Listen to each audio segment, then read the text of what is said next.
get going. Yeah, I All right, really liked everyone. that. I really liked that, Bill, that about mapping the strategy not for just one piece of that, but for the entire thing, because then you can put that all together.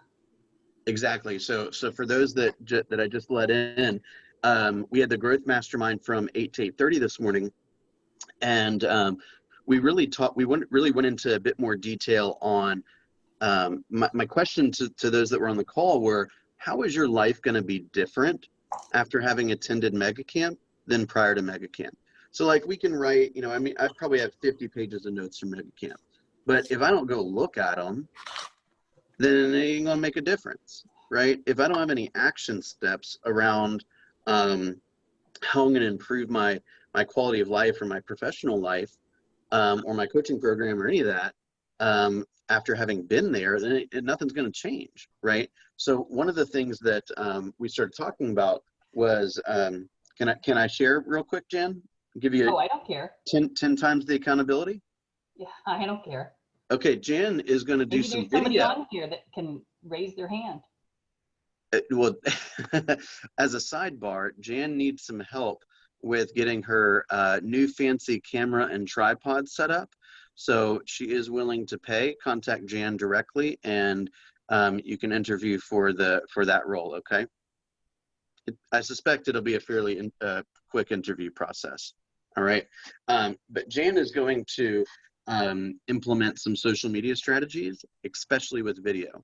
So what we were suggesting is, don't just like come out of the gates like, all right, I'm going to do a video here, video Monday, video Tuesday, video Wednesday, 2 videos Thursday, and then like a week later you run out of steam and you don't really everything is kind of random. There's no like theme, there's no congruency, consistency, and then you quit doing them, right? That's basically showing your audience that it's almost like you're erratic, right? You like, you got a great idea for 5 days and then you can't find it anymore, right?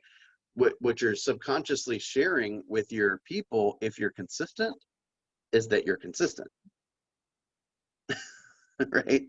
It's kind of like that mic drop moment at mega camp that we've talked about. Like, if you get the business, you will get the business, right? So what are you doing each and every day to better understand how the real estate space works? I heard a great line, man. I'm trying to remember which video it was that they said this, but it was somebody says, I don't know much about real estate, but any rich person I've ever known either made their money in real estate or made it somewhere else and put it in real estate. I mean, do you guys not feel grateful every single day that you have an opportunity to do what we do? 3/4 of America's wealth is tied up in real estate. It's not a coincidence. Y'all know that? 3/4 of America's wealth is tied up in real estate. Okay. We get to be the middleman. Isn't that fun?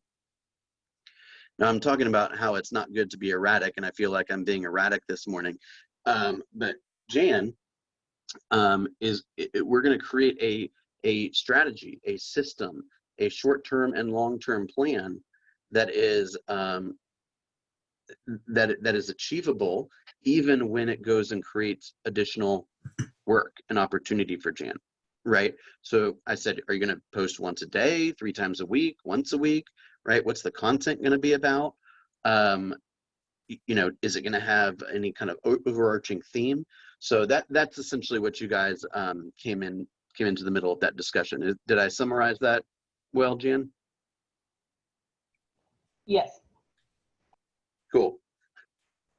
I started a little sayings thing yesterday as I was listening to a podcast, which I'm going to share with you guys shortly, where Tim Ferriss interviewed Gary Keller. Probably the best 2.5 hours, I suspect. I'm only an hour and a half in, but I suspect it'll be the best 2.5 hour interview I might have ever heard. It's phenomenal. And Gary was talking about how at the beginning of Keller Williams, Gary started the residential side of the business. Joe Williams started the commercial side of the business, and there are 50-50 partners in both, right? And so Gary immediately started making money on the residential side. Commercial never was profitable. Okay. This is the first iteration of commercial. We've since relaunched it, but the first iteration of commercial back in 1983 was not profitable. And they were taking the profits from residential and basically supporting commercial. So after a while, Gary said, I'm not doing that anymore. You know, this is not making any money. And he said to Joe Williams, this isn't making any money. I'm going to stop taking good money and throwing it after bad money. And he says, well, how am I going to pay the bills? And he says, exactly. You know, how are we going to pay the bills? Right? Like, if that's not a mic drop moment, I don't know what is. Like, if it ain't working, we got to fix it or close it up. Right?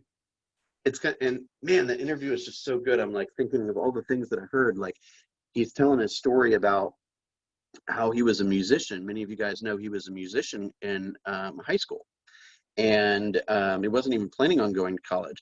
And he came home one day after a show, and he said, "Gosh, I think this just isn't going to work. Like, I'm not good enough to make it big, and I'm not willing to make all the sacrifices I would need to make in order to practice and prepare enough to get better. So I had to move on." Does that make sense? All right.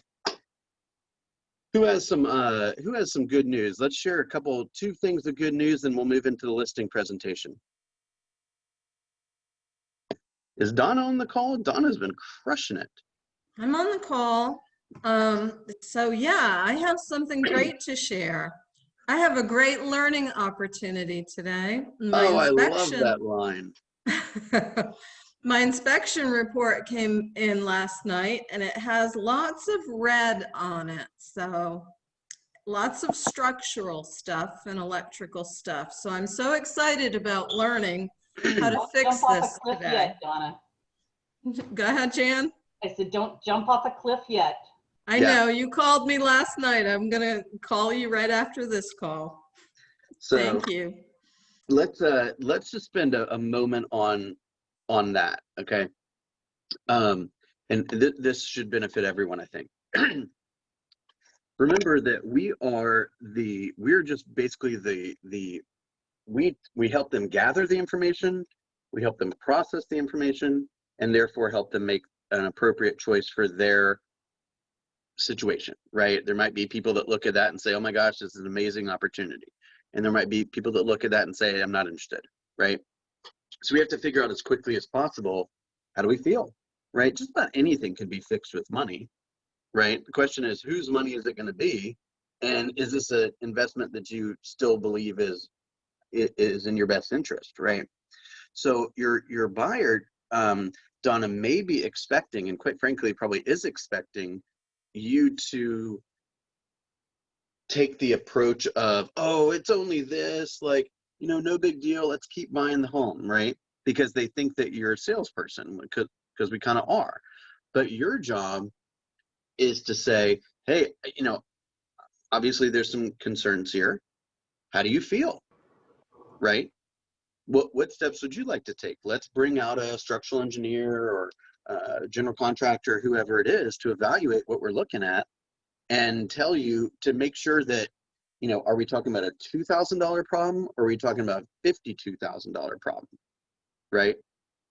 So it's totally up to you. I'll help you buy the home if it makes sense. I'll help you not buy the home if it doesn't make sense, and I'll help you gather any information you want.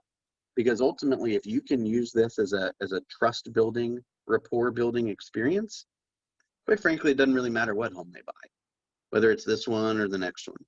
You see what I'm saying? So it's like, this is a time to play a little bit of defense and to say, hey, how can I act on your behalf in the way that makes the most sense for you, right? So, you know, we will learn later, if we haven't already figured this out, right? Every home that a buyer buys is not a home that you would necessarily buy for your family, right? I mean, I've had buyers buy in, you know, Powder Springs. Like, that's kind of far away, right? My wife thinks Sandy Springs is on Jupiter, for crying out loud, right? Like, she definitely isn't moving to Roswell, You see what I'm saying? She wants to see the skyline. Does that make sense? Yes. So I learned a lesson very early. This new construction on-site agent, I came a little early to an appointment, and she showed me the first model, and then she showed me the second model, and the second model was a smaller home, and it was more expensive, and in my opinion, it had a less desirable floor plan. And I looked at her, I was really early in my business, and I looked at her and I said, wait, so why would somebody buy this home for that price if they could buy that home for that price? And she looked at me, she says, Bill, some people like salmon, some people don't like salmon. That was her line to me. Does that make sense? So we're not buying the home. We're helping them gather whatever information they need so that they can buy the home.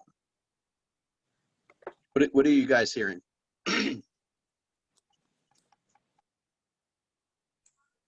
Well, for me, I'm hearing sort of remain calm Yep. and help them to process the information. And, that way you build trust because you're not coming off as like you're just thinking about the commission and trying to close the deal. So, if he wants to move on, fine, but make sure that he has all the facts and he understands what the options are. Because he was kind of panicking last night. He called me when he received the report. And I just told him, let's look at it in the morning, get some information, and, then we'll talk about it from there. Okay, and just out of curiosity, did he know that those problems were going to surface on the inspection report, or did he find that out by reading the inspection report? No, we talked about it because I was there for the majority of the inspection, so we Okay, talked good. about it ahead of time. Good. And I I kind was of, just going to say, you might want to have a conversation with the home inspector to say, don't you be doing that. I'm not, what do you obviously, mean? we're not going to hide anything, but I'm the one that delivers bad news. Got it? So the inspector should not be sending the inspection report directly to the client? No, that's not, no, I didn't say that. What I said is I want to be the middleman. So you can send it directly, but call me first and say, hey, there's some concerning things here. Can I go over a few of them with you really fast in case you want to, brace your buyer for this? Right. Yeah, we had been So talking about the big things all day. I want to deliver the bad news because I'm trained at delivering bad news. And I already have a rapport with this client. You get paid that you're supposed to find problems. You see what I'm saying? Yes. So like there's some inspectors that'll make a backward electrical outlet look like the house is going to burn down. No, that's $100 problem. It's over once $100 is spent. You see what I'm saying? Mm-hmm. So I want to be I would always do a what I called a summary walk at the end of the inspection with the inspector and the buyer, right? And on my way to that meeting, I'm calling Dan, who usually was my inspector. I said, Dan, what's the problem? We got any problems? I need to know now. I need to set my energy for that, right? And you say, yeah, the roof's got an active leak. We got structural problems, termite problems, blah, blah, blah. Then I've got one energy when I walk in the door. If he's like, yeah, man, the biggest problem is like, there's a light that doesn't work. I'm like, beautiful. You see what I'm saying? I want to know what I'm getting myself into. I don't want to get a call from the buyer that says, man, the house is falling apart. No, it may not be falling apart. I want a little bit of background first. See what I'm saying? Anyone else Yes. want to comment on that? Well, I saw the inspection report because Donna sent it to me. And Donna, I got to tell you, that's the most thorough inspection report I have ever seen.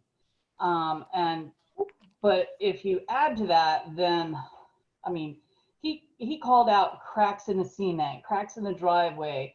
The house is, based on what I could tell, sits below grade, below street level. So of course the water drains down towards the house. I mean, it's below street level. He called out things like that, but they are kind of scary if you're the buyer and don't know what you're looking for.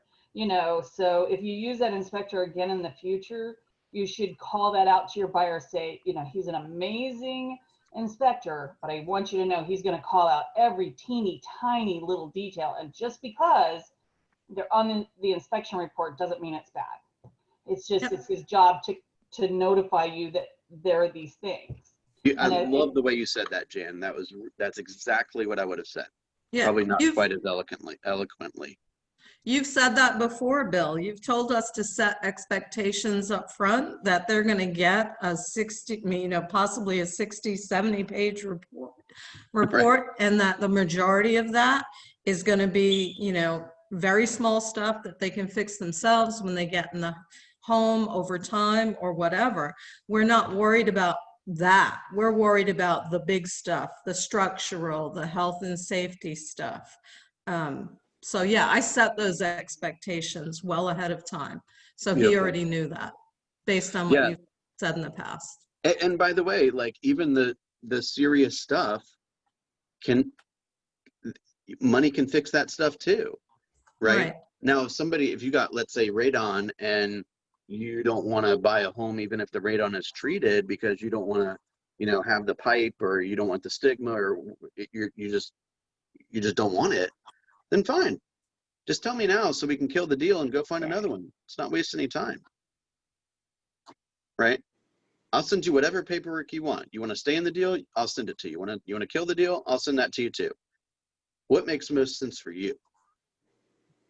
Okay, that's a good tie-in to the listing appointment. Okay, you guys, there's a number of examples of the listing appointment on the YouTube channel, and like probably thousands of videos on KW Connect. Okay, one of the things that I want to focus on today is, again, 70%, a little over 70% of sellers are only going to interview one agent. Okay, so more often than not, you don't have to go in there with like, an 80-page presentation and every stat in the universe, right? When I was first taught, we were taught to do what we called a two-step listing presentation, right? A two-step listing presentation is basically you go in there and you take notes, you might take some pictures, you ask them some basic questions. It was essentially the pre-qualification questions, a series of questions, right? And then you'd leave and you'd say, hey, I'll come back once I get a chance to, crunch all the numbers and we'll talk about pricing then, right? Right now, it's more of a one-step generally.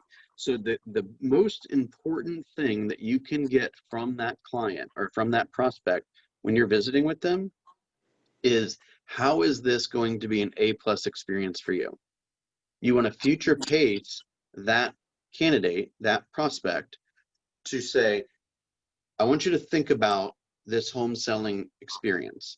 And I want you to pretend like we're sitting at the closing table. Okay, we're sitting at the closing table, meaning I'm there with you because you hired me and we were successful, right? And I want you to think about what would have to happen in this transaction for you just to be amazed and just so ecstatic and share your experience with the world. What's the most important thing that would need to happen, right? And they'll tell you, hey, I don't want to be left in the dark. I want to be communicated with once a week. Great. I want to be communicated with 6 times a day.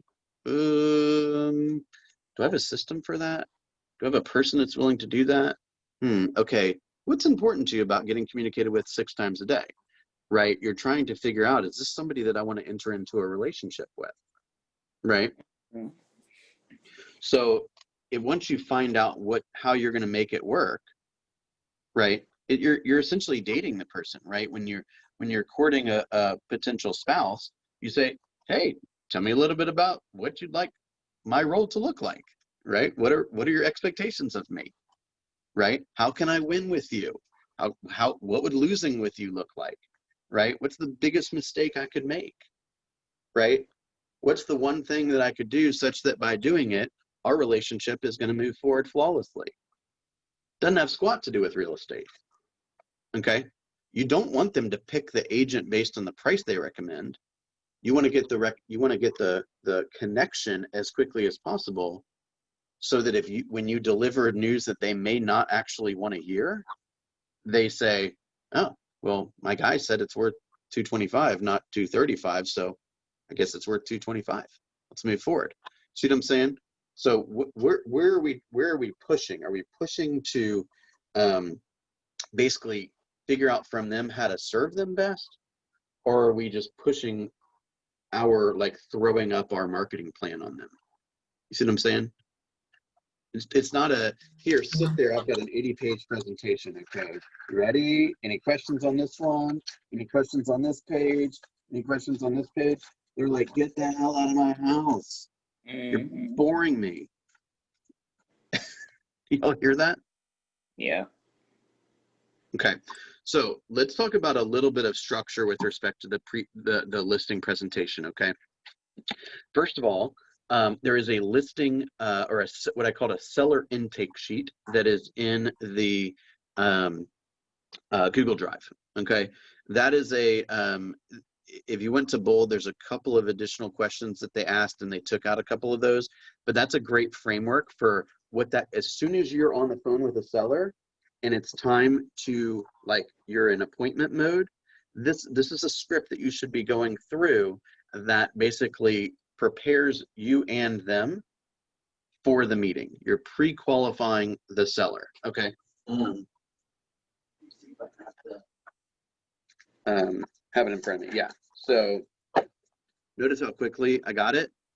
You should have a stack of these in front of you when you're making your calls. Same thing with buyers, okay? As soon as your conversation turns into, ooh, this may be a buyer, or I might be on the phone with a seller, you say, well, let me get my list of questions, right? Do you have just a couple moments? I have a few questions for you, right? Before I come out, I need a little bit more information so that I can do my homework. Do you have a couple minutes? Great.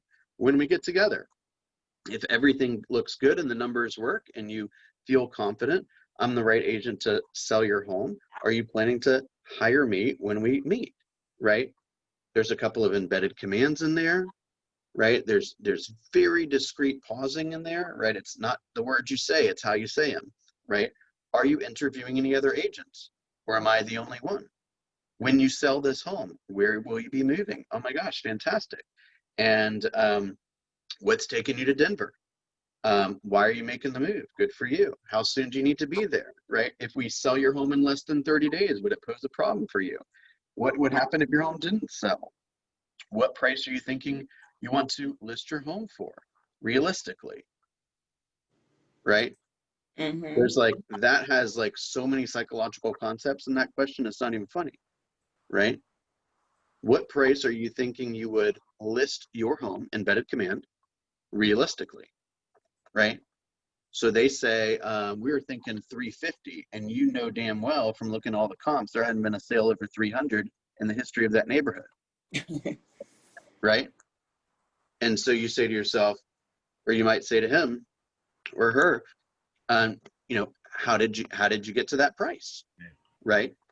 And maybe there's something unique about the property you don't know. Maybe it comes with a Porsche or something, who knows, right? So these are a list of questions that you should be ready to ask, if not memorized, so that you can determine if you even want to step away from your family for 2 hours to go to the appointment. Does that make sense?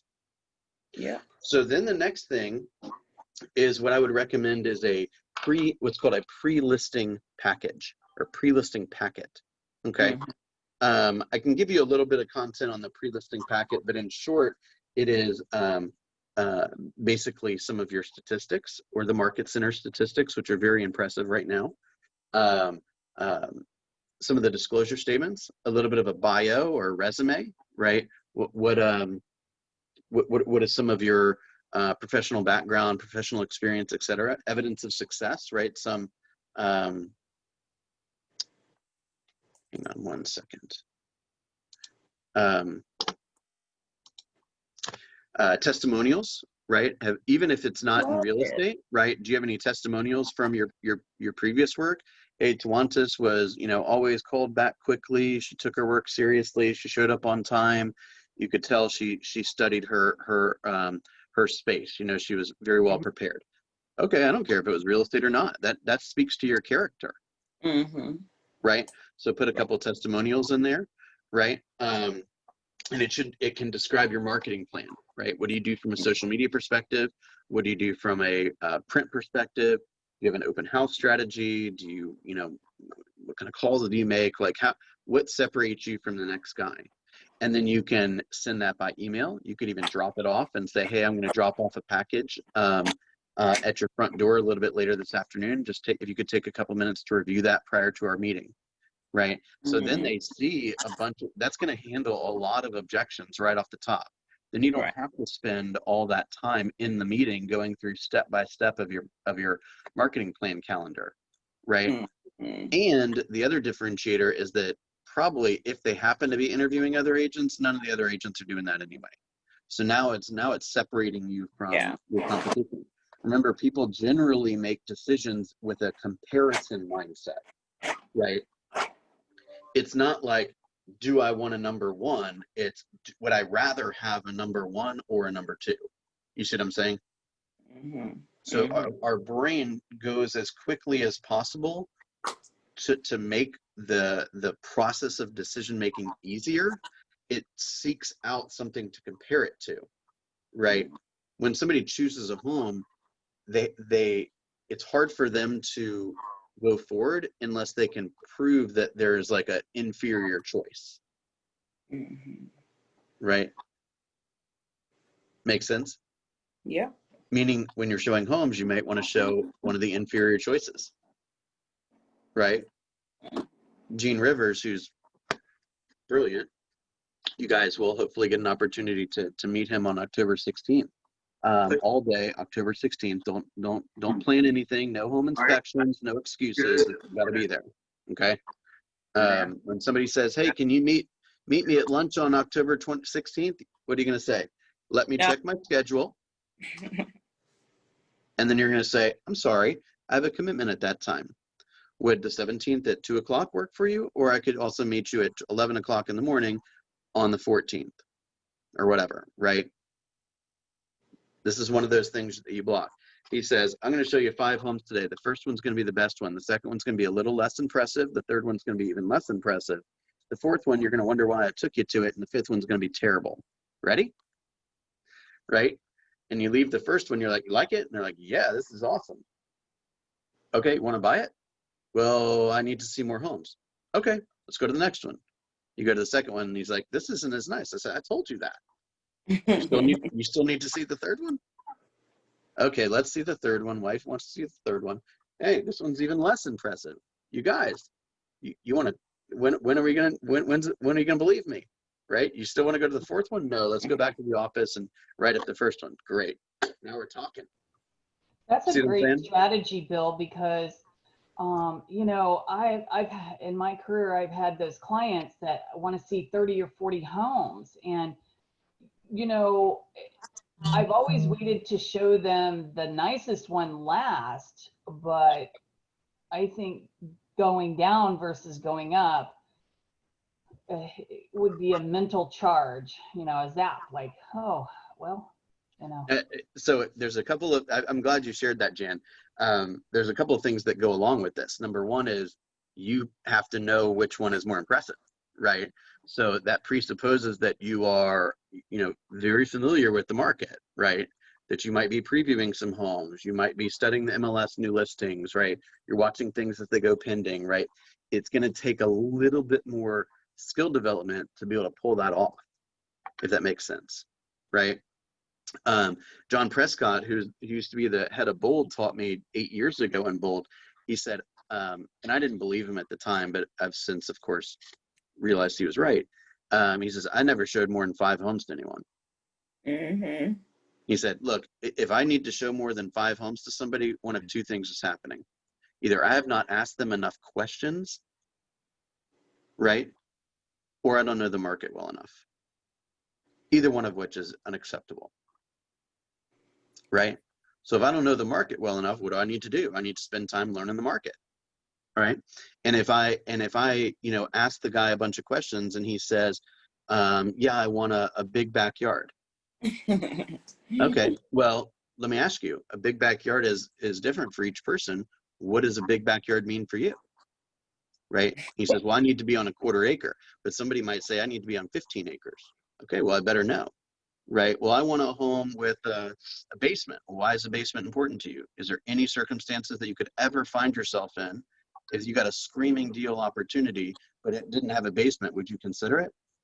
Well, yes. Okay, well then a basement isn't a deal breaker, right? So you gotta, hey, you want that? Why? Why is that important to you? Right? Remember, people like to talk. Let's say John and I went out for coffee, and we were there for an hour, and I just asked him a handful of questions, and he did 95% of the talking. He will leave that meeting, and he'll be like, "Damn, that Bill, he's awesome." Truth is, he didn't know anything about me. He talked the whole time. You see what I'm saying? So we control the conversation with questions, then we get what we want, right? If I don't know how to win with Tawantas, then I'm not going to win with her, right? It's going to be completely random, right? Now that strategy, by the way, Jan, only works if you tell them what you're doing. Hey, I'm going to take you to the nicest home first. Second home's not going to be as nice. Third home's not going to be as nice. Based on all the questions I've asked you, I'm going to take you right to it. You do tell them then?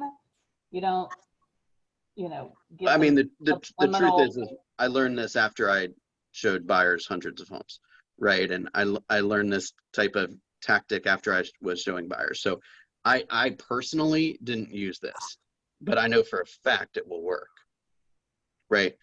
If you help them understand, say, hey, I'm going to ask you a bunch of questions. You're going to think like it's getting a little bit ridiculous, but I'm going to ask you a bunch of questions about what you're looking for.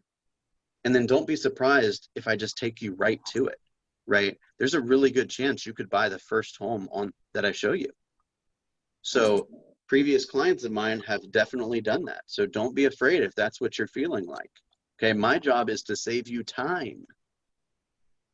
I want to take you to the best home because in 5 years, you're going to want to sell it. Can I make a comment? Please. I'm dying, I guess. I don't know if maybe I have an unpopular opinion, but to be honest, I do not like that strategy at all. Okay. But just because I think it's kind of dishonest and also kind of disrespectful of their time to purposefully take them to something I know that they're not going to like.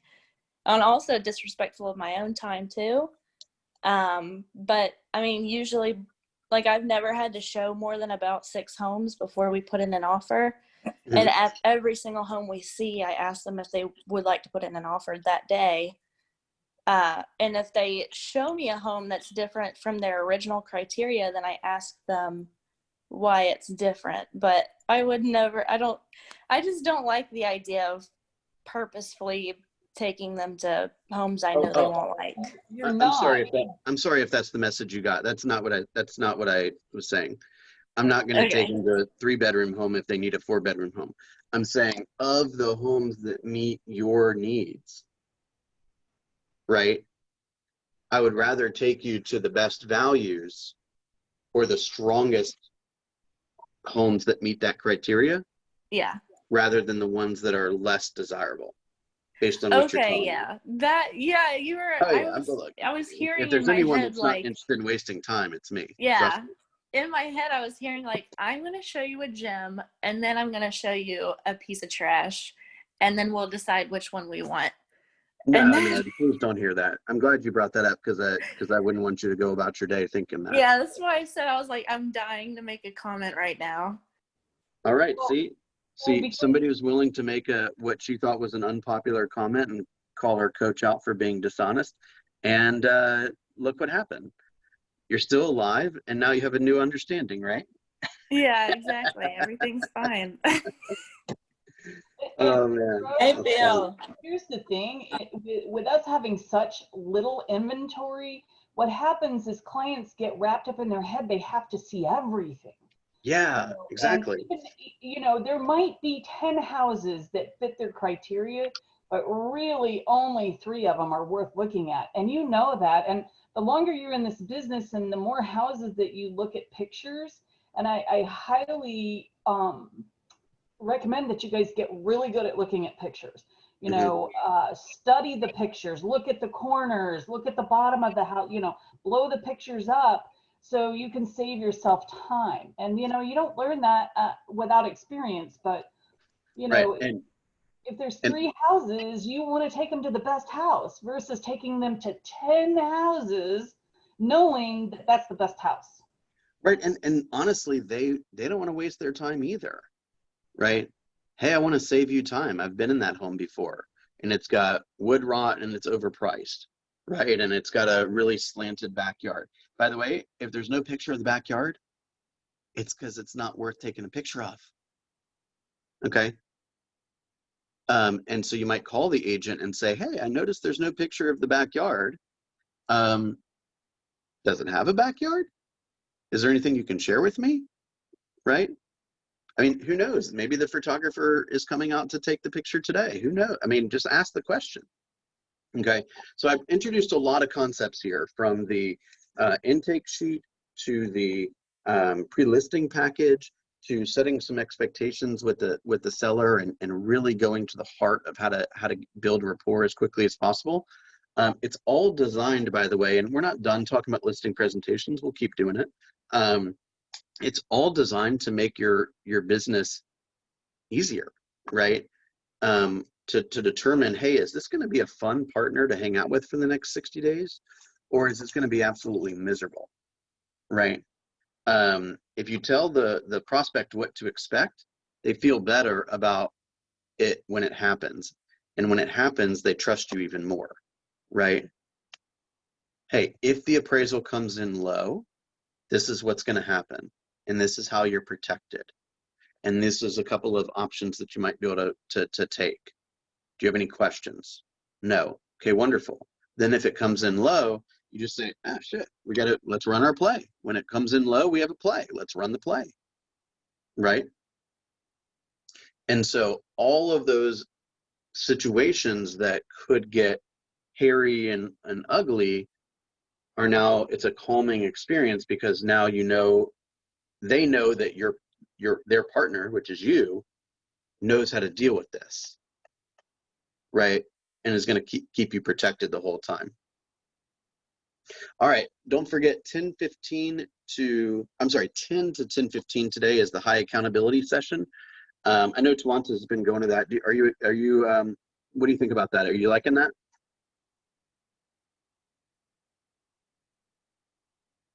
Oh, there we go. Oh yeah. Actually, you guys, I think it's great. It's quick and short, but honestly, I like how we all kind of come together and center on that, and how he gives his little tad bit real quick and let us keep on moving on with the day. So I'm enjoying it a lot. I'm looking forward to it at 10. Beautiful. So, and then don't forget also that from 4 o'clock to 5 o'clock is the book club on how to be an anti-racist. So we're supposed to read through chapter 7 today for the session. Although last time we didn't, it wasn't like a page by page review. It's some of these topics are spurring conversation, which is, there's a lot to dissect here. So if you don't have the book, or you haven't got up to chapter 7, just come anyway. There's a great learning experience. Okay. That's from 4 to 5, not this room. The link is in the newsletter. Okay. And I think that's it. I have a lot of one-on-ones today, so make sure your numbers are in before our call, and y'all have an awesome day. Okay. Thank you. Thanks, One Bill. last thing. Oh. There is going to be a new productivity Facebook group for GLG. So I sent out a link for that yesterday. If you want to go ahead and send in your request, there's some of these like social media sessions and script sessions. If there's, we just want a format or a forum or a platform, I guess, to deliver some of the follow-up materials and give everyone a platform to exchange ideas and help one another. Okay. Have an Awesome. awesome That's day. good. Thanks. Have a great Thank day. Thank you. Bye. Bye-bye.